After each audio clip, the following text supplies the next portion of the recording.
Okay, good morning, welcome back to AP3 and thanks for joining the Average Golfer for some more product testing. It's all about Titleist this week, and we're going to start off with the new one out the range, which is the AP3. Now then, interesting product this one. It's the Players, how do they describe it? I'm going to reach for my phone. The Players Distance Iron. Now, seen this a lot over the last few weeks where manufacturers are making more compact heads, so appeal to the sort of better player, you may say, so thinner top lines, less bulky overall, but packing in the technology in terms of forgiveness right across the face to appeal to a wider audience. And I think that's a sensible move, to be fair, and like I say, this is a club that certainly visually would appeal to me, but also when I hit a few in a minute or so, if it gives that forgiveness as well, it becomes even more appealing as an option to purchase. Right, fire up some information here for you and I'll read from my phone. So, players' benefits: fast and forgiving performance, player preferred shape for control and solid feel. A hollow blade construction combined with L-face inserts launches long and high with shot stopping spin even on longer shots. That's an interesting claim. We've only got the 7 iron today, but what we found again so far is there's always been that little bit of a compromise in spin with these irons, so that'll be an interesting one to see if it rings true. But it's this one about formidable forgiveness. Precise when you pure it and forgiving when you don't. I love that strap line. That's something that certainly appeals to the average golfer. So, proof's in the pudding, as I say. Let's move the camera, let's get into some golf balls and see what we think of this Titleist AP3. Okay, so camera in position and ready to hit some golf balls, but first of all, as ever, let's talk about at least my opinion on how this thing looks, and I think it's an absolute stunning golf club, to be fair.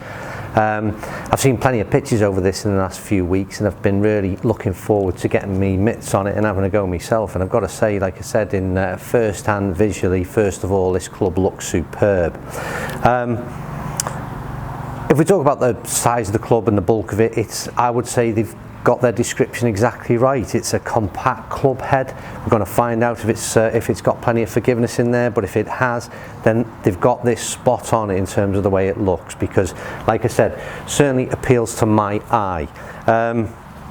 Lovely club at address. You don't see any of the back end of the golf club. That top line is, I would say, sort of well, if we had small, medium and large, it's certainly in the medium category, I would say, but it's not offensive whatsoever. Anyway, let's hit some golf balls and see how it performs. That's the all important thing.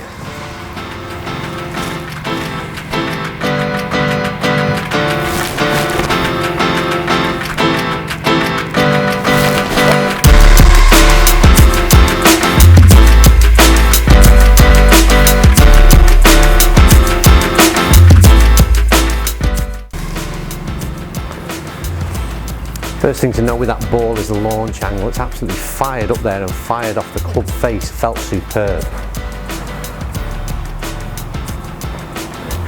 Big number. The interesting thing for me again is this club has got it's stronger lofted, as we'd expect. It's 31 degrees, not the strongest lofted in this kind of category.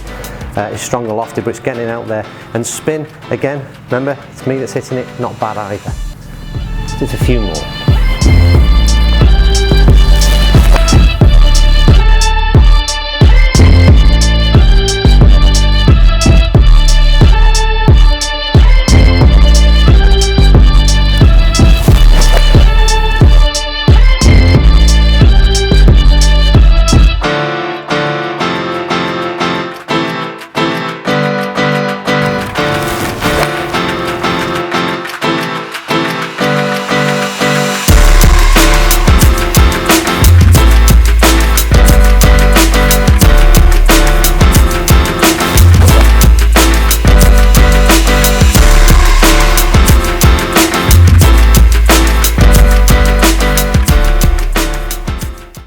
Okay, so that's golf balls hit, and I'm going to pretty much go with this straight as I see them. I haven't had much time to analyse it, but a quick glance, I almost kind of don't need to look at the numbers because I could probably give you my feedback almost immediately. But let's, as ever, let's look at numbers and see how it bears up in terms of we've got any facts to back up the feelings, the sensations that you get when you hit the golf ball.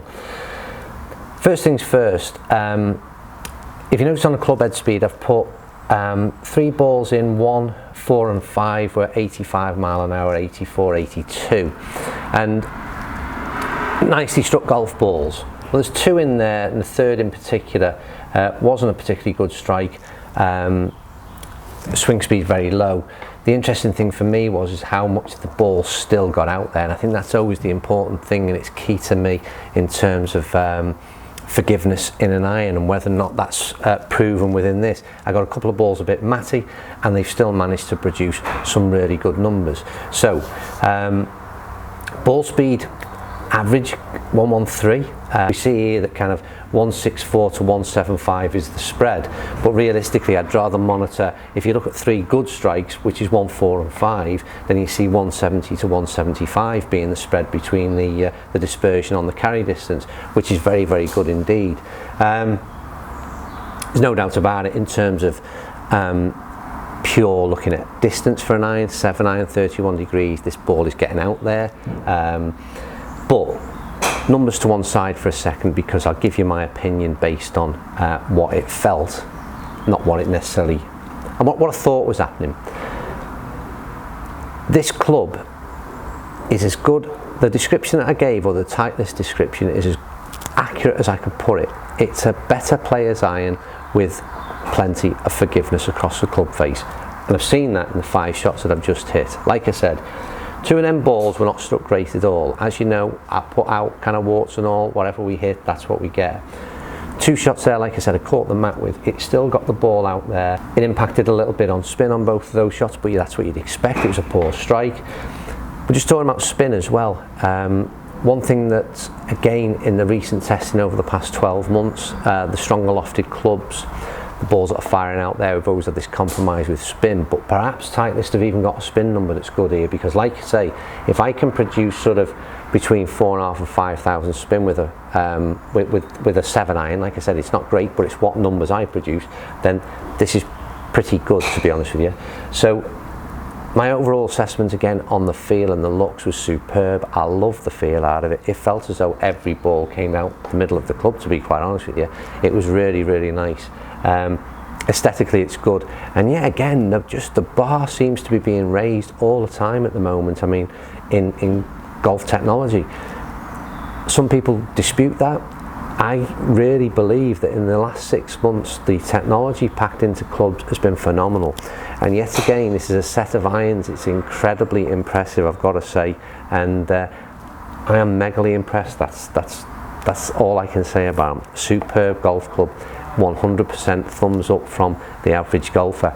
I'm going to go on now and test AP2 and AP1. We'll see how we get on them, but the first video, these AP3s, the new club in this 718 range, absolute stunner. Right, hope you enjoyed the video. As ever, click the like button, comments down below if you've tried them yourselves, and don't forget, custom fit is everything.